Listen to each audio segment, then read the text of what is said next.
Good morning. Good morning. We have to start early. This is a very special lecture in 3 ways. It is an event that we do it every year in memory of a colleague who passed away, and his family wanted to commemorate his name by establishing this lectureship.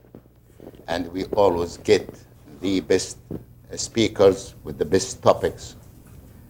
So the second reason is the topic, which is, you see it in front of you, and certainly the speaker as well. So it is very excited about this morning. The lectureship is in the name of Dr. Reddy, who is an allergist in Bossier City. He was graduated from the program here. He was born in India, and after internship there, he moved to practice in Nigeria, and he came to the United States, taking an internal medicine residency in Chicago, and an allergy immunology fellowship in our program here several years ago. He practiced in Bossier City for several years, and he was well known in the community of his kindness, passion, treating patients without taking charge from them. Those who cannot afford the medicine, he gave it to them as well. So his departure was a great loss, not only to his family, but also to multitudes of friends and the patients in that area. When I established this lectureship, I sent a request from some friends, some people who know him, and that this is just somewhat I got to save the time, that Dr. Bocchini mentioned that he's pleasant, soft-spoken, and dedicated to the learning and to his patients. Dr. Cherry Ann Nathan, the chair of the otolaryngology, a quiet gentleman. His relationship with Bocchini, which is his wife, reflected his quiet and intense loving personality that came through not only in his personal relationships, but with his patients as well. Dr. Reddy, who is here with us, the head of cardiology, the kindest man and most compassionate physician that I know. Dr. James Cottingham, pathology. Is Jim here? He probably will come later. Warm, congenial, friendly, and intelligent person. Dr. Yanamandra is here. He's here also. An excellent allergist and a very compassionate physician. When indigent patients approach him, he bends over backwards to help them. All these were true. And they have more even I collected words about him from previous place that he was trained, but I will not mention them now for the sake of the time. His wife, Dr. Sobhayaturu, who is a professor of endocrinology here as well as in the VA hospital, she wanted to dedicate a lectureship in his name and maintain his memory, so she offered a generous donation, and we established the endowed professorship that I have been so honored to put his name in my title. She said he was grateful for obtaining his allergy immunology training at LSU here. She also donated the section several equipment and supplies from Dr. Reddy's office. And the school included him in celebrating matching money from the states to establish this memorial lectureship. Dr. Sobhayaturu, as I mentioned, she was here under the VA. She moved in Albany first, and recently she moved to North Carolina also. She was married for nearly 30 years that she described as the best years of her life.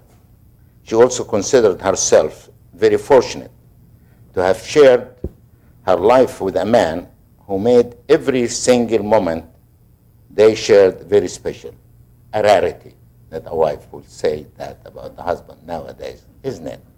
But that was true. So the special lectureship today is the importance of the newborn screening to identify and treat infants with SCID. This is a very important topic, not just because it's an immunology and about a very lethal disease, but the speaker also has a role in this area of screening in our state that will be touched on in the presentation. And a speaker like that, we usually say he does not need an introduction. But I say no, he does, because I knew always things about Dr. Bocchini that I never knew before. And I'm confident that many of you don't know a lot about him, even those who stayed had been with him for many years. I prepared an introduction that took 1 hour. Then I reduced it to 50 minutes. And I could not reduce it less than 40 minutes. And we give him whatever left of time, and we give him the time open for his presentation. He is born in Newark, New Jersey, took in Medina St. Louis University, pediatric residency in Connecticut, and worked for a few years as pediatrician in the Army Medical Corps in Maryland. He got a fellowship in pediatric infectious disease at Johns Hopkins University. At the time that both he and I were in the same town, we did not meet. I was at the University of Maryland doing my pediatric residency, and he was at Johns Hopkins. But the spirits were there. In 1977, he joined the LSU here, starting from the beginning of the rank as assistant professor, but became also the chief of pediatric infectious diseases. He rose up quickly to the professorship and the chairmanship of the department. He's a member of numerous organizations and the committees, and not just a member to pay dues, but he really worked and worked. Member of the AAP Committee on Infectious Diseases, where he made a tremendous impact in that area. Member of the Red Book Committee, the Bible for Pediatric Infectious Diseases. He was chaired at this committee for 4 years. And recently completed a 4-year term as a member of the Advisory Committee for Immunization Practices for the CDC. He's a chairman of the HPV vaccine work group nationally and instrumental in adding this vaccine into the routine schedule. That's a good accomplishment for the young teenagers. The member of the U.S. Department of Health Secretary's Advisory Committee on Heritable Disorders in Newborns and Children, which touches on this topic today. And later on, he was named the chairman of that committee. He worked on the Louisiana Newborn Screening Committee, advocated for the newborn screening panel in Louisiana to include all tests offered to infants like all other states. He was elected to the board of directors of the National Foundation for Infectious Diseases and recently as its president. Recently completed a 4-year term as a member of the Advisory Committee for Immunization Practices of the CDC. I think I read that already, didn't I? Shall I read it again? No. What's happening with these things playing against my will? Well, electronics are not better than human beings. Oh, where is the chief resident here? This is their job to fix these things. Well, who is the chief residents that you can fire according to our president? All right. No, there's plenty. There are 100 slides after that. That is, you're the chief resident now? No, I'm at IT. We are. IT, we work together. IT. There you go. Okay, we don't leave. No. Thanks. In numerous additional societies, both locally, regionally, and nationally, the AAP, the APS, Southern Society of Pediatric Research, the American Society of Microbiology, Infectious Disease Society, Pediatric Infectious Disease Society, Association of the Medical School Pediatric Chairman, and Louisiana State Medical Society, and the Northwest Louisiana Pediatric Society, and others. Numerous honors and awards. Got the Humanism in Medicine Award by the Arnold Gold Foundation, well-deserved award.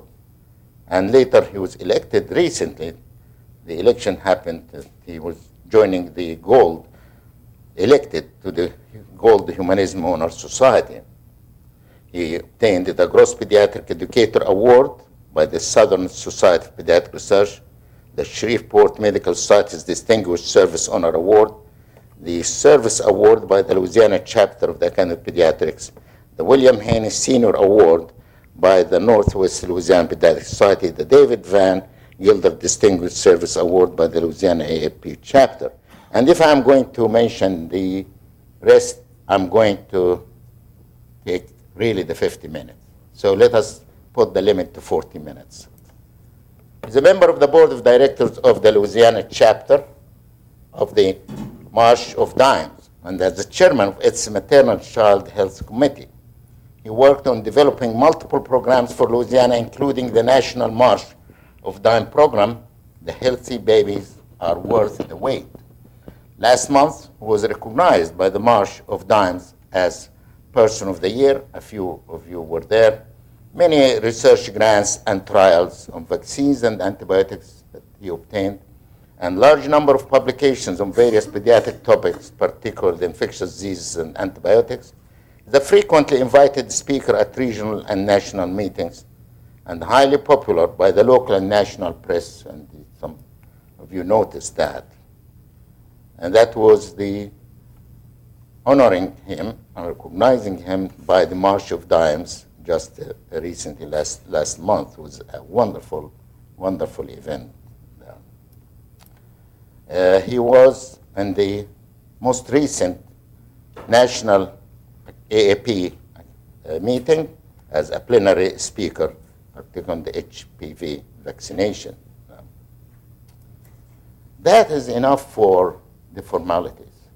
If I ask Dr. Bocchini for how long he knows me, he would say, well, you came here in beginning of 2002. I say, but I know you before that. I mentioned that we were in Baltimore simultaneously without seeing each other. So that's the spirit started to work there. We didn't know where it's taking us. But in 1983, we were speaking in the same program. And I was in New Orleans at that time. And Bocchini was the chairman, acting head even at that time. That puts us 17 plus 16, look at that, 33 years. Yes, it's wonderful. This picture is of special meaning. Not to tell you that I have a tuxedo of my own, I did not rent it, but the significance of these 3 Bs, and shows how there is the rank privileges here. One person has a very little dim light, another person has a very large halo, and the third person has 2 of them large ones. Yes, ranking has its privileges. I took advantage of this 3 Bs, and I exploited it. I was able to park anywhere around in the campus, anywhere, whether it is a red line, fire area, doesn't matter. But all what I do is I wrote in a little paper, Dr. B, that's all. And I put it inside the car there. And it's never been towed. I entered to Dr. Bocchini's his office for psychotherapy. The first psychotherapy is to see his desk and his floor and his chair. I said, oh boy, I feel good about my messy office. I'm much better than that. That's good.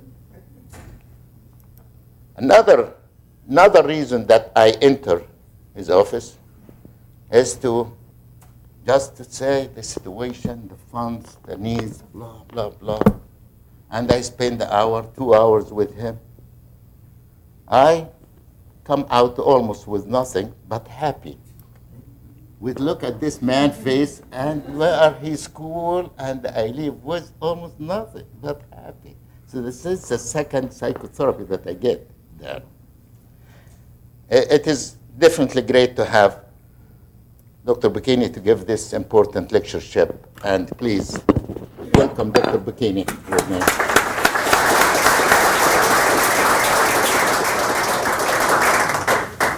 And like any guest speaker, please accept this plaque for this special lectureship. All right, thank you.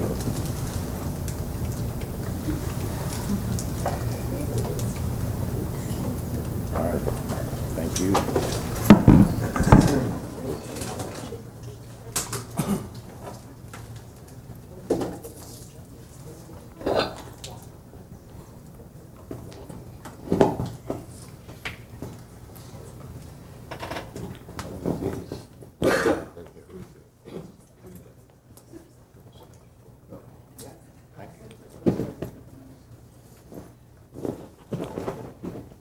So far, I don't need IT support.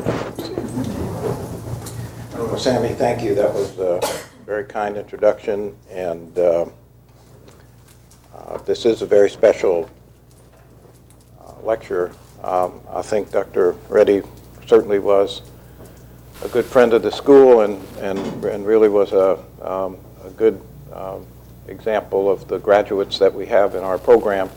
And I think his loss was really our loss. His wife's loss was our loss as well when he died early. So it's very nice to have the opportunity to have this lectureship in his honor. But I will say I'm the first non-immunologist that is giving this presentation. I'm also not a geneticist. But what I want to do is something, since this is such a special lectureship, I want to do something that's a little bit different. I want to kind of tell the story of how SCIDs became one of the conditions that was placed on the newborn screening panel, and kind of go back and look at how things are kind of connected in science, and how advances in one area kind of inform decisions in another area, and that working together, not only investigators, but public health officials, advocates, and others can work together to make policy that then changes the outcome for patients. And so I think that's sort of the theme of this presentation. And so again, thank you for the kind introduction and the opportunity to give this lectureship. I have no financial disclosures. So I'm going to discuss SCID, severe combined immunodeficiency, and the treatment outcomes of this disorder. And as Sammy said, this is a lethal genetic disorder. And yet, with the therapy that's now available, almost all children who have SCID can be cured of their disorder, which is pretty dramatic. But the problem is that you can't cure these children if they present because of their underlying disorder, because they often present with their underlying disorder with a severe infection that often is fatal, chronic, or changes the outcome of the therapy that's available. So that really speaks to the importance of finding these children before they become symptomatic. So that's the role of newborn screening. And I'm going to describe the Secretary's Advisory Committee, the committee that I have the honor of chairing at the present time, and its role in determining what conditions are placed on the newborn screening panel. And that's a very important role and function of this committee. I want to discuss how the evolution of medical knowledge and advocacy informs public health decisions, and I think that's another key component of this. And then the impact of the Secretary's Advisory Committee's decision to add screening for SCID on the newborn screening panel. So Dr. Reddy was born in 1950. So in 1950, severe combined immunodeficiency was first described.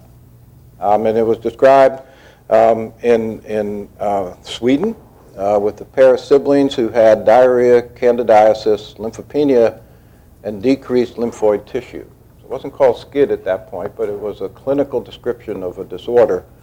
In 1957, with additional cases, thymic dysplasia was added to this constellation of symptoms. Hypogammaglobulinemia in 1958. And then in 1958, at the same time, this was described as an autosomal recessive disorder. And at the same time, other cases were presented in 1963. It was determined that there was an X-linked form as well. Estimated frequency of this disorder was 1 in 100,000 births. So as the evolution of clinical science occurred, it was very clear that these children had a very serious problem with the development of their immune system, a very basic problem that decreased their ability to respond to both viral, bacterial, and then in addition fungal infections. And the thoughts as things evolved led to the possibility that maybe you can reconstruct their immune system by giving them a bone marrow transplant. And very interestingly, the first successful bone marrow transplant in a patient who had SCID was in a 5-month-old infant who had the sex-linked type or the X-linked type of SCID, 1968. And you can see that the senior physician who led the team in Minneapolis who did this was Dr. Robert Good, who earlier this year, Dr. Bana gave us a lecture on his career and was one of the mentors that Dr. Bana worked with for a number of years. In addition, the lead in this was Dr. Richard Gaddy. Dr. Gaddy is an immunologist who's at UCLA now. Dr. Gaddy had family in Louisiana, and for many summers he came to visit the family, knew Dr. Little quite well, and so he would come every summer and give us a lecture on immunology way back in the early 80s. And you'll see these names come up over and over again in the advancement of immunologic, of understanding of immunologic disorders and their management, because these were some of the real leaders. Also Dr. Hong, Richard Hong, another leader in transplantation to attempt to control or reconstitute the immune system in a number of individuals. So the first successful transplant was in 1968. But the transplant was really limited only to patients who had identical donor material because at that point in time, that was the only way you could transplant without having the graft versus host or other problems that might be associated with transplantation. So as things evolved, it turned out that, again, as science advanced, the understanding of SCID it became very clear that SCID was multiple genetic disorders, and in fact there are at least 13 different genetic mutations that can lead to patients having severe combined immunodeficiency. But all of them are characterized by T-cell lymphopenia. So every one of them, these patients have virtually no T-cells. And that's what leads them to have some very significant opportunistic infections, which are incredibly difficult to treat when they have no defense to help the management of and control of the infection. They lack antigen-specific T cells, so the T cells cannot mature to antigen-specific cells. Some of these syndromes or some of the defects also lead to severe B cell dysfunction or inadequate B cell responses. And some of these patients also lack natural killer T cells or have them, but they don't function very well. And as Dr. Bana indicated, this is a uniformly fatal disease. The first infection is often very severe. It can be chronic, overwhelming, and the majority of patients with SCID die before they're 2 years of age without intervention, and in spite of trying to manage their infections. So this slide just shows 3 separate cohorts of patients with SCID.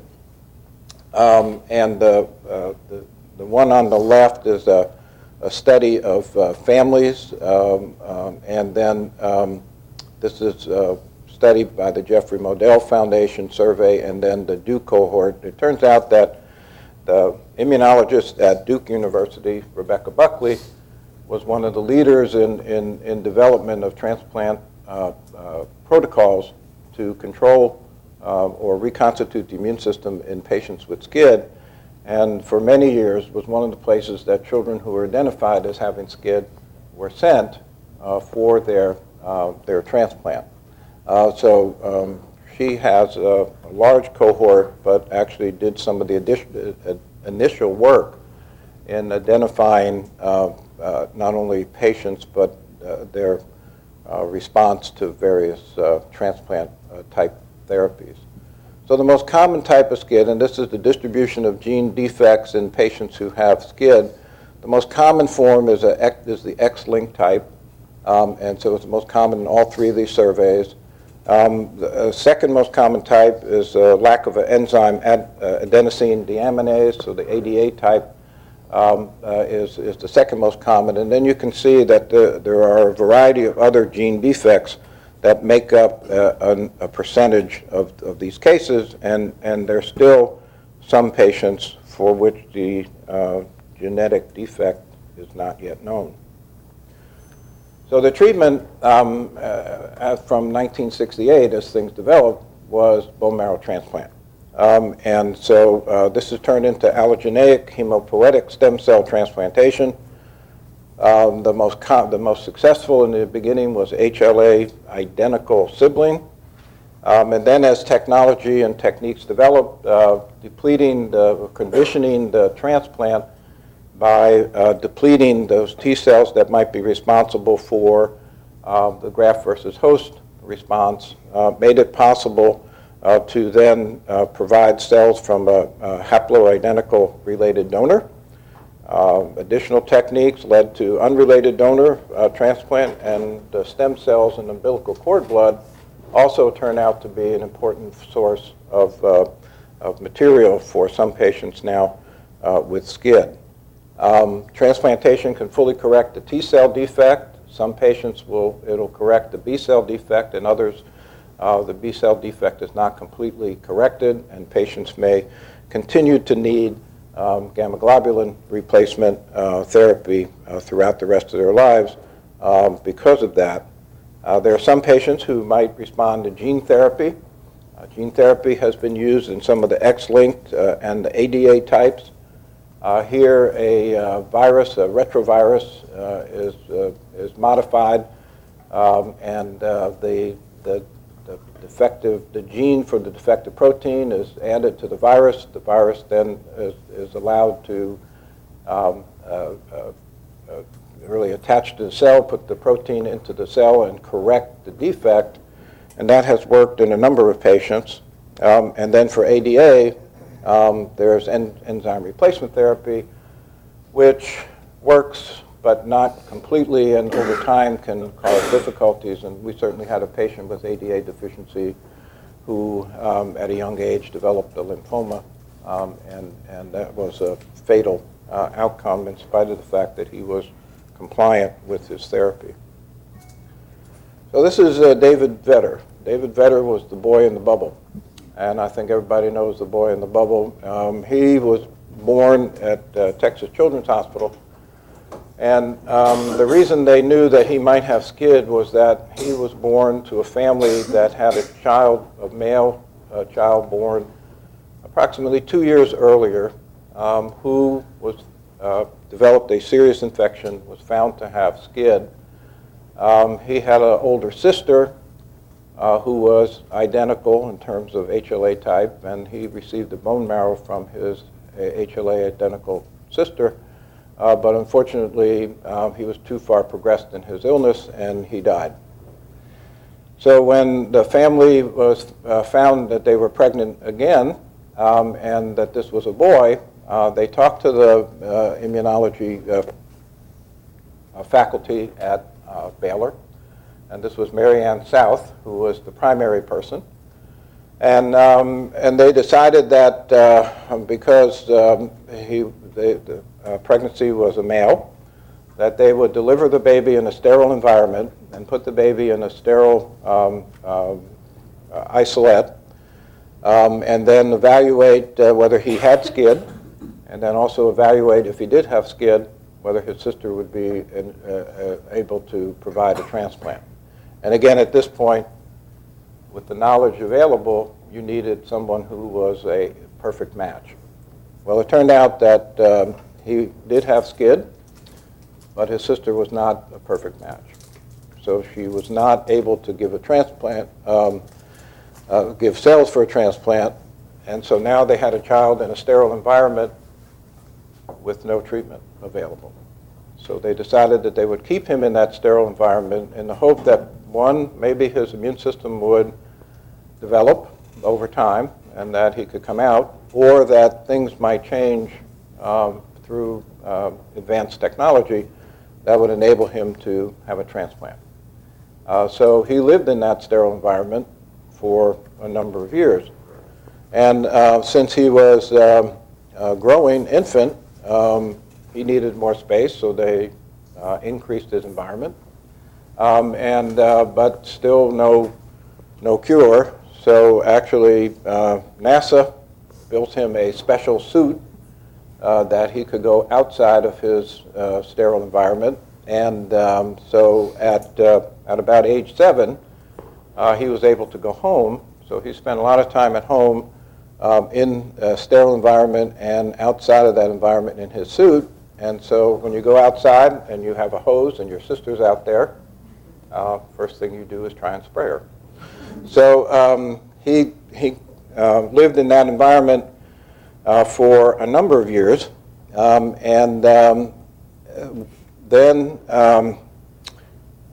by 1983, it became clear that you could treat a bone marrow and modify the likelihood of graft versus host disease, so you didn't have to have a perfect match. So his sister was haploid identical. So they decided that, this is at age 11, that they would do a bone marrow transplant using his sister's cells. So his cells were treated, and this is Dr. Bill Shearer, who Dr. Mana knows very well for a number of years, who was at Baylor. He had now taken over the care of David, so they performed a bone marrow transplant with his sister's cells. And actually, there was evidence of engraftment, but unfortunately, what they didn't know at the time was that those cells were infected with EB virus. And so a number of weeks later, he began to develop symptoms. They thought it might be graft versus host disease, but he kept getting worse, and it turned out that he developed very rapidly a EB virus-induced lymphoma and actually died 4 months after the transplant was given. But his mother, who you saw in that previous slide, became a strong advocate for kids who had immune deficiency, joined the Immunodeficiency Foundation, and actually continues to serve on the board of trustees of the Immunodeficiency Foundation. I think that that's a really important example of how science advances, but yet doesn't really know all the consequences of what's done at the time that the new treatments are made available. So now we come up to 2010, and this is data from the Primary Immunodeficiency Treatment Consortium. This is a group of 25 centers across the United States that at that point in time were taking care of children with SCID. They put together their outcome for the management of patients. And it turned out that with 240 patients, they continued to show that there was the best outcome with matched sibling donors. But the 5-year survival rate was very important, different for those individuals who were treated at less than 3.5 months of age. The outcome was 94% 5-year survival rate, so a real cure for their underlying disorder if they received an early transplant. And again, early transplant is important because it's very difficult to keep a child away from any kind of infection at a young age. And so if you had no prior infection, you had the best outcome. An older infant with no prior infection still had a good outcome, 90%. Those that had a resolvable infection had a 82% 5-year survival rate, but those who were infected at the time of transplant, only half of them survived. So it's very clear that finding them and treating them before they become infected is really important. Here's some of Dr. Buckley's data looking at the percent surviving based on day of life at the time of transplant. And as you can see that the older the patient is at the time of transplant, so these are all kids that receive transplant, the mortality rate increases pretty significantly. And so by more than a year of age, the mortality rate is around 50%, and beyond that, virtually no patients survive out this far. And this is just looking at the cost of care for patients who are treated at less than 3.5 months versus those who are treated at greater than 3.5 months. And even though there's the significant mortality rate, their cost of care for the kind of problems that they have and the treatment that they need is much higher. So the survival rate, again, in Dr. Buckley's data was 94% in those transplanted less than 3.5 months. So this is a clinical course of children with SCID from a family survey, 158 infants in the survey. Mean age at onset of symptoms was 11 weeks. By the time patients were diagnosed with SCID, they were 26 weeks of age, mean average, and the time they got transplant was 34 weeks. So this is much longer than that 3.5 months that is necessary for the best outcome. And then in addition, not only are there the patients who received transplant who died, there are a number of patients who died before they have the opportunity to have a transplant. So this is a survey of families in the immunodeficiency found in 3 different databases. And this is one of the things that's really important about families that have children with rare disorders. Today, many of them group together in foundations, or at least in some form of a group that then can advocate for appropriate care, appropriate management, appropriate finances to take care of the things that those patients run into, but also to advocate for management or treatment changes to try and improve the outcome of those children, and one of those is with newborn screening. So this is a survey of 3 different groups, 208 families surveyed, only 134 responded, but in terms of response rate, that's pretty good. It shows you how dedicated the families are. There were 158 patients with SCID, 61 deaths, so the overall mortality in the group that responded was 39%. Only 20% of patients were born to a family with a prior case. So the important thing is that 80% of children with SCID are born in a family with no prior patient in that family having an immune deficiency. So it's new mutation, or it's autosomal recessive, where the parents both have the defect. But it's really important to recognize that the only children up to this point that could be found, like David Vedder was because they had a prior sibling who died or was affected by SCID, so that they knew to look for that patient in the newborn period. So the children who died, half of them had been diagnosed but treated.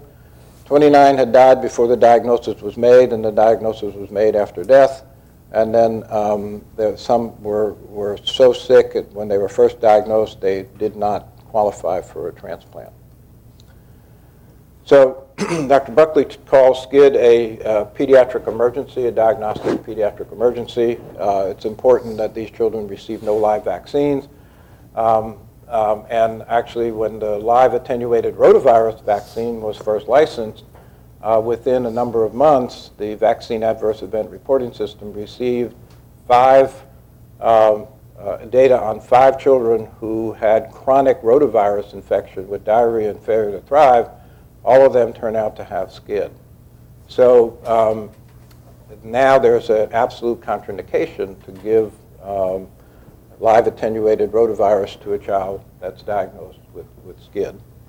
No live vaccines. If they need blood, they can only get CMV negative irradiated blood products. Obviously, they need to be protected to avoid infection.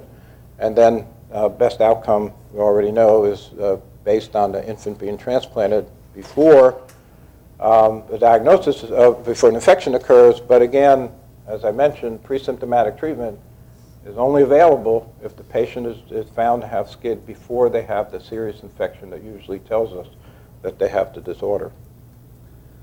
So that leads us to newborn screening. I'm going to go back to 1950 again. In 1950, people were beginning to understand that you could treat phenylketonuria with diet, and they also began to understand that you could treat children, if you treated them early, you could prevent some of the severe neurodevelopmental delays that occurred as a result of SCID, as a result of PKU.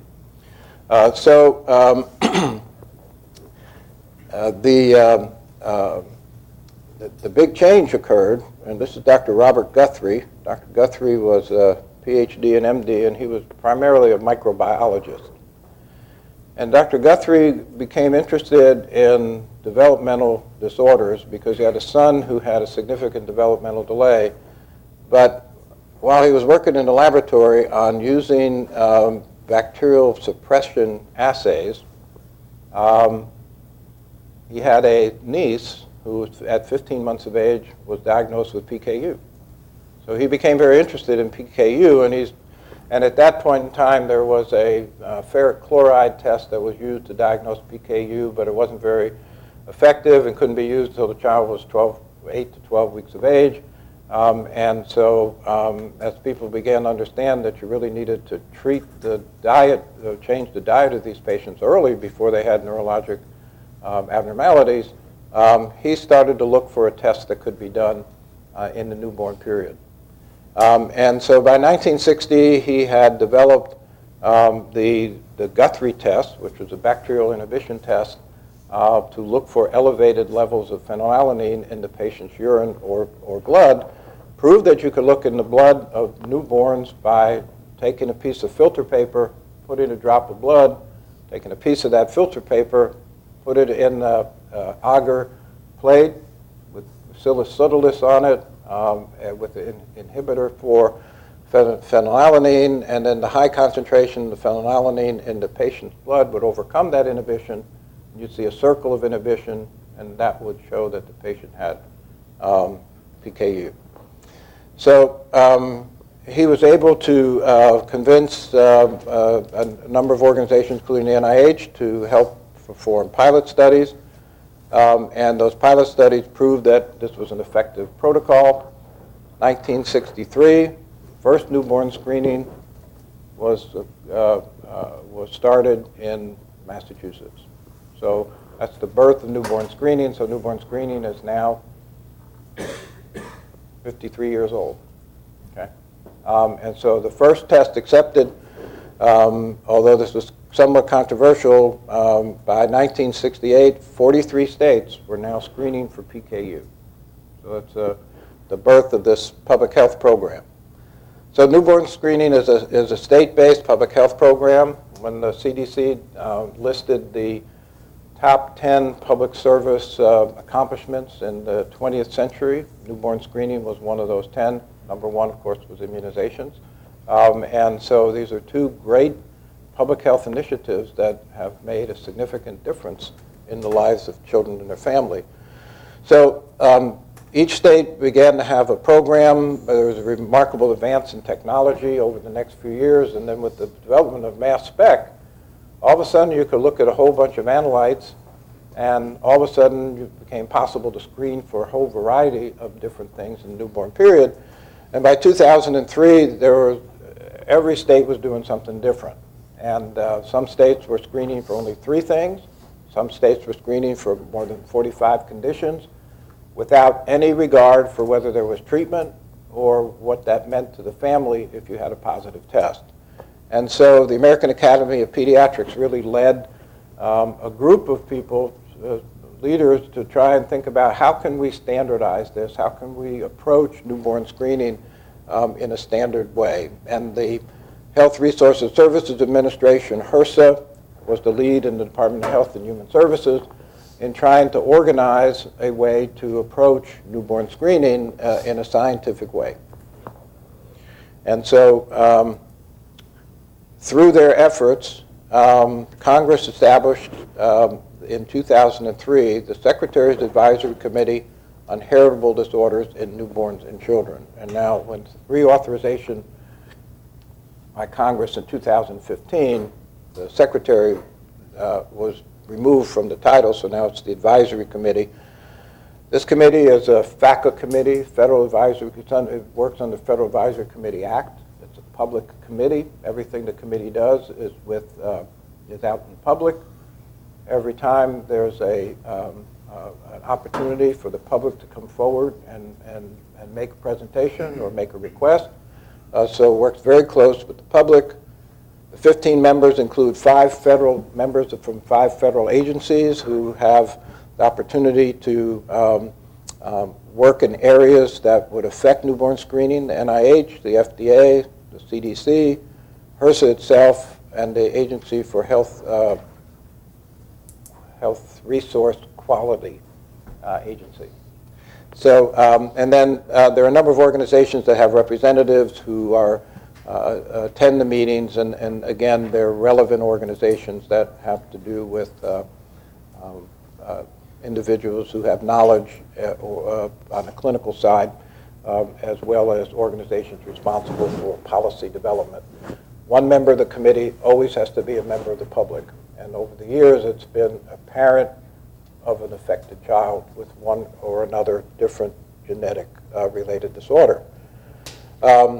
So this committee is an advisory committee, so it can't set policy, but it can make recommendations for policy.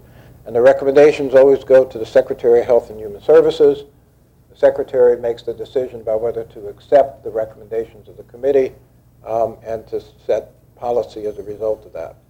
So the primary mission is here is to reduce morbidity and mortality in infants and children who have or are at risk for heritable disorders, and to help the states and local health agencies provide newborn and child screening, counseling, and health care services, because you don't only want to identify a condition, you want to be able to get that patient to the right providers, you want to get the patient the right resources, so there's short-term and long-term follow-up requirements for the public health departments when they take on the responsibility of identifying a patient with a serious underlying disorder.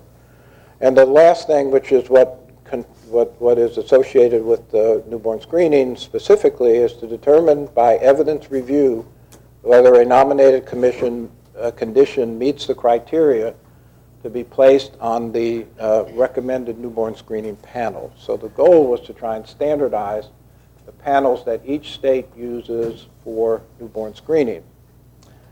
So at the same time the committee was being established, HRSA asked the American College of Medical Genetics to come up with a list of those conditions for which there was evidence that if the condition was diagnosed in the newborn period, that there would be benefit to early treatment, there was treatment available, and there would be benefit for early treatment. And so they came up with, using an expert panel, 29 core conditions that they felt every state should be screening for.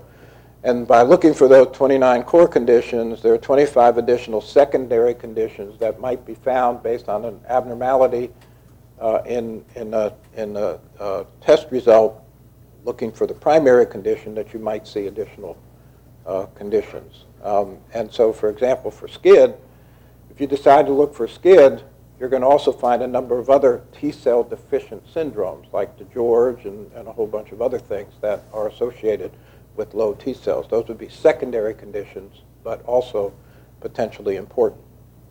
So the Secretary's Advisory Committee first met in 2004. In 2005, it recommended that the panel be approved by the Secretary. The Secretary approved it in 2006.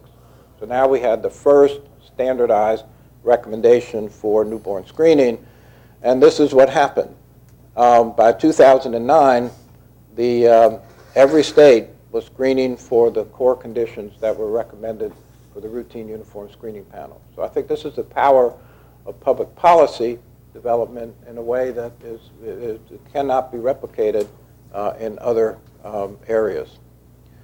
So in 2009, just to give you results in newborn screening, over about 98% of the roughly 4 million infants born in the United States each year were screened.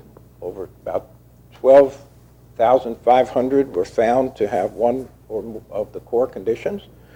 And so that's significant impact already from newborn screening. The most common abnormalities found are hearing loss, congenital hypothyroidism, cystic fibrosis, sickle cell disease, and MCAD, medium chain CoA dehydrogenase deficiency. And the overall cost of doing the screening is only $30 an infant. So this is like a $180 million program that has a significant impact on over 12,000 infants a year with the 29 core conditions. So this committee has been pretty active since 2006. A number of conditions have been brought forward to the committee. A number of them have not been recommended for inclusion, and that's based on the fact that it may not be an underlying severe disease. There's not adequate treatment. This is something that should not be considered as a public health issue. And on the other hand, these are the conditions that have been added to that 29 core conditions since 2006. And as you can see, the first one that was added in 2009 was SCID. But more recently, and so there are two point-of-care conditions on the RUSP.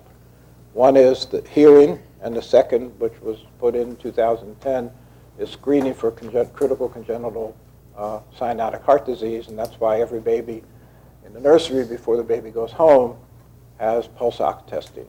And that's an important thing that, again, has already had a dramatic impact.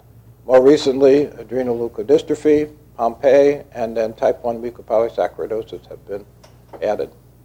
So this is what the core conditions look like. Most of them are metabolic disorders. There are a couple of endocrine, hemoglobinopathies, and then these other disorders that we've already listed. And here's SCID, and then T-cell related decreased T-cell numbers are on the secondary panel. So primary panel, secondary panel. So how does the committee work? So first, before a condition is added to newborn screening, it has to be medically serious. The spectrum of illness has to be well described, so it has to be a case definition, so that you can predict the phenotypic range of identified newborns. How will all be affected? Will only a percentage be affected? What's the severity? And so can we identify who might benefit from that? There has to be effective treatment. We're not going to screen for something for which there is nothing that we can do about. And that there has to be evidence that diagnosis at birth makes a difference in outcome as to whether you diagnose it when symptoms develop. That's a really important component.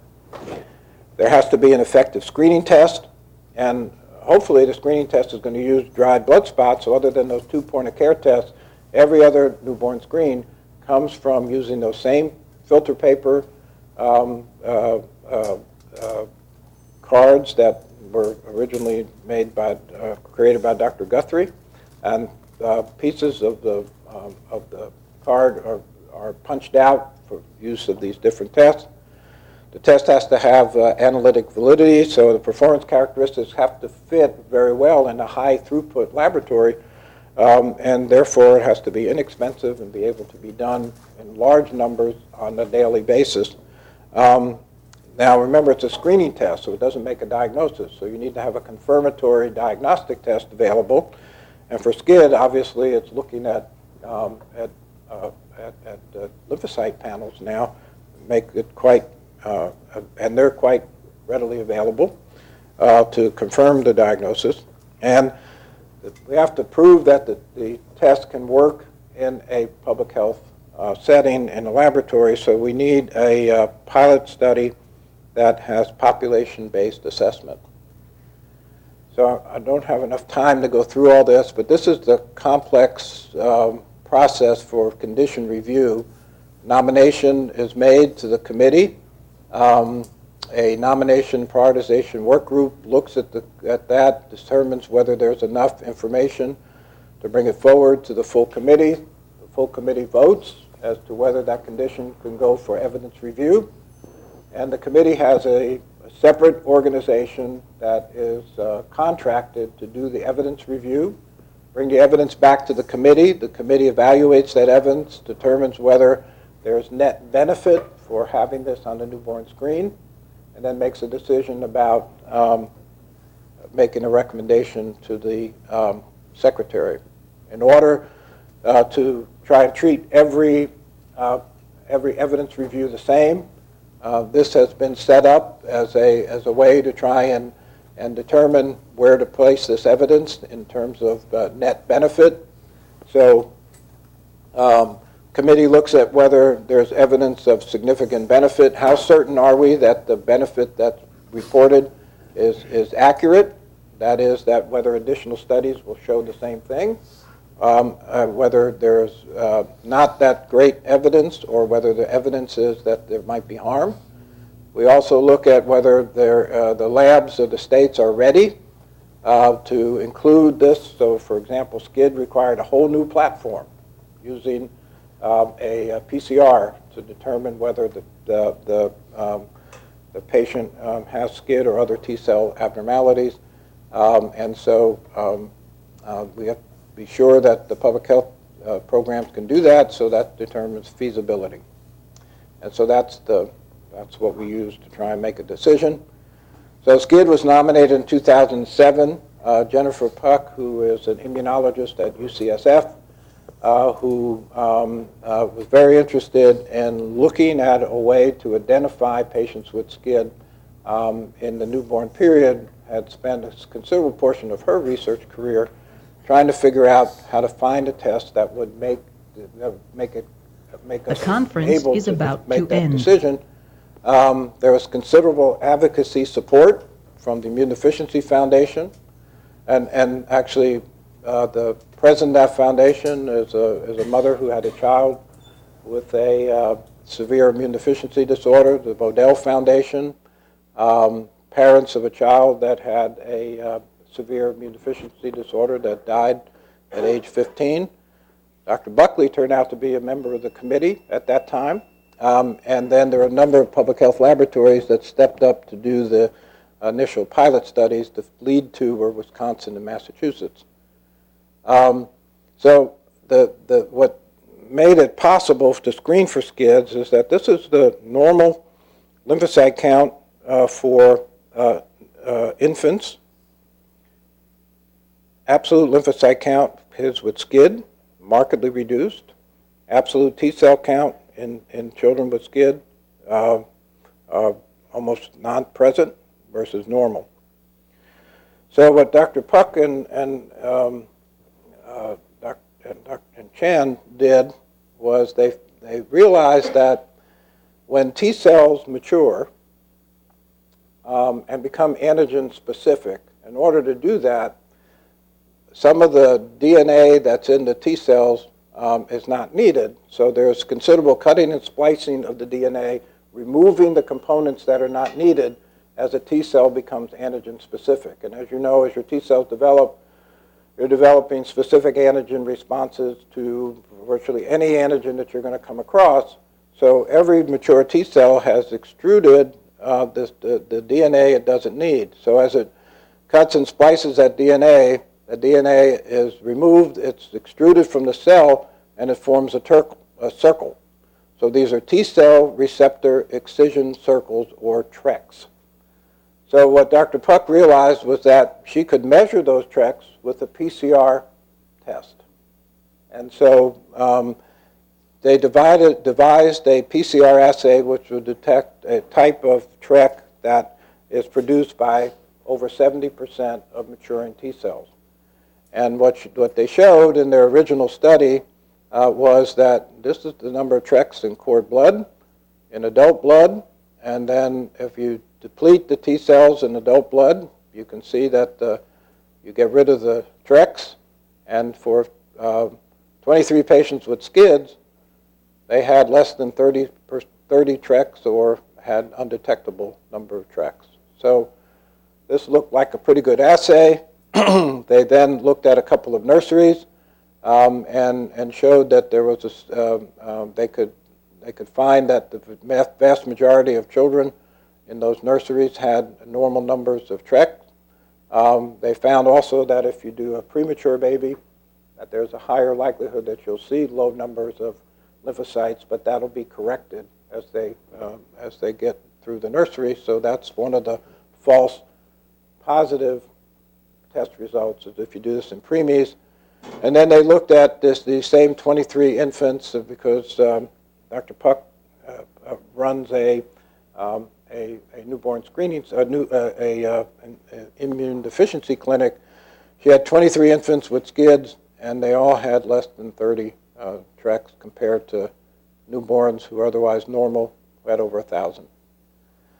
So they presented their evidence, and over the next year and a half, the committee looked at the evidence, and the disorder certainly met every criteria except one. And so when the committee first looked at this in February 2009, there was, although these pilot studies were going on, and a couple of patients with DeGeorge and other T-cell lymphopenia syndromes had been identified, not one child with SCID was identified. So you had a test where you couldn't prove that you could actually, in a public health lab, find a patient with SCID. So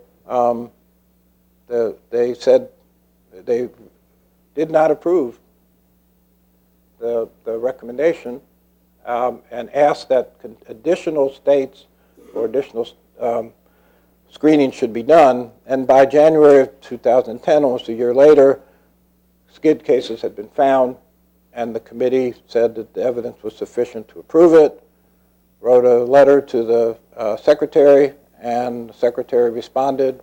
So in May 2010, SCID was approved by the secretary of DHH to be added to the core conditions. I want to tell you that when the states when we needed to add states, the Jeffrey Modell Foundation funded a pilot project in Louisiana.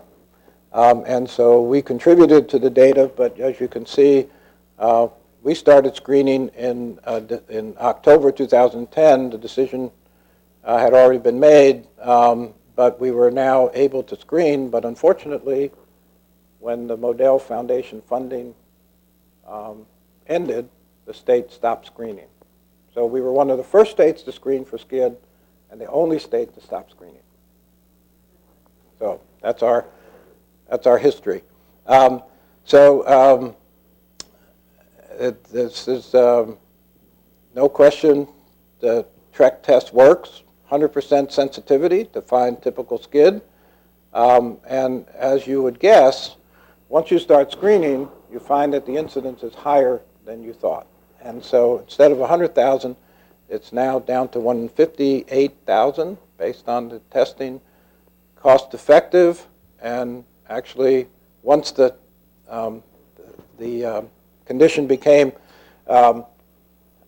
recommended, and I'm sorry, I'm just going to go over a couple more minutes just to finish the story. So maybe you should have given me 45 minutes instead of 40. Okay. Through funding from the Immunodeficiency Foundation, Dr. Bonner was able to arrange for Dr. Buckley to come and give us a presentation at Grand Rounds, and so I think this sort of closes the loop for us in terms of having the people involved with the decision being available to us who did the work to prove that the therapy was effective. This is the first study that looked at outcome, and I just want you to look at the right side of this. These are 10 states and one area. This includes Arizona primarily, Navajo Nation. Navajo Nation has a founder's mutation, a mutation that occurred with small populations, so that the incidence of SCID in the Navajo Nation is as high as 1 in 2,500. And so they've always been part of the screening when it became available. And so there are 10 states in this study and one area of Arizona. And at this point, you can see various times for screening started. The oldest is Wisconsin. And over 3 million children screened, 1,265 referred for flow cytometry. So that's 41 per 100,000 referred. So that's a pretty low second-tier testing needed. 52 SCID cases. The rate is 1 in 58,000 instead of 1 in 100,000. And of the patients identified, 86% survived. Of those that had a transplant, it's over 94%. So by changing the dynamics and newborn screening, 94% of patients are cured of their infection.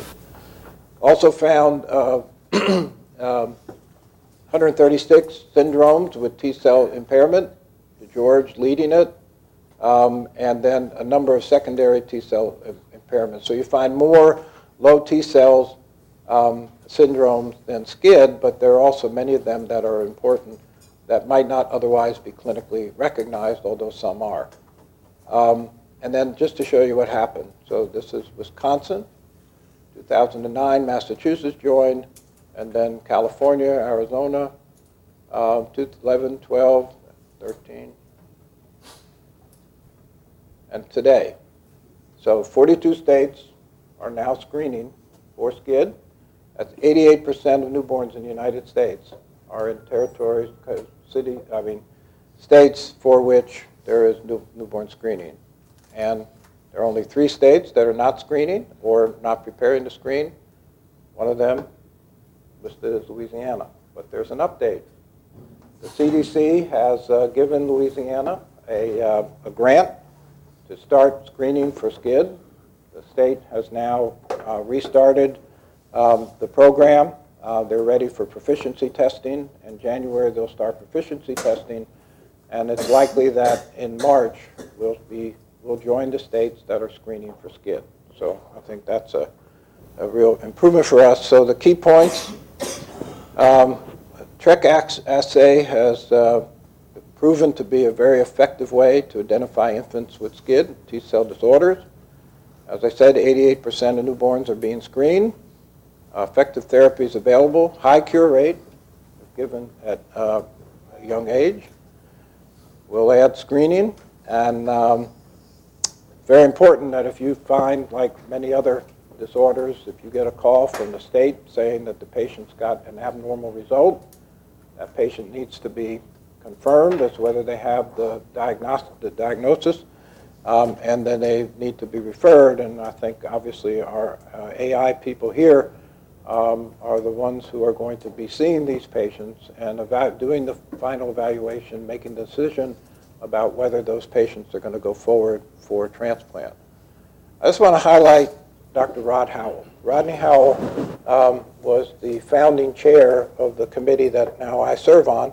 And Dr. Howell is a metabolic geneticist. He's the former chairman of the Department of Pediatrics at the University of Miami, and has always been involved with genetics, but also had a really good feel for the collaborative effort that's really needed between parent advocates, advocacy groups, professional organizations, investigators and these federal advisory committees and state public health. There's a real tension between the federal advisory committee and the public health department, because the federal advisory committee, through the actions of the secretary, can make recommendations, but it's state health departments that have to make the decisions about whether they're going to add something to the RUSP. So there has to be a considerable amount of collaboration, because the committee doesn't want to do something that really makes it impossible for a state to respond. So there's a really good working relationship that needs to be established, and he really was a wizard at making that happen. He's now back at University of Miami as an emeritus chair, and because of the new data on spinal muscular atrophy and potential effective treatment for that and muscular dystrophy, he's working with the advocacy groups in those areas to try and bring forward the evidence that might be needed for the committee to consider those to be added to the newborn screen. So I think this is a model for how public health might work and how everybody working together can make decisions that have a rapid change in outcome for families. So I'll conclude there. Thank you.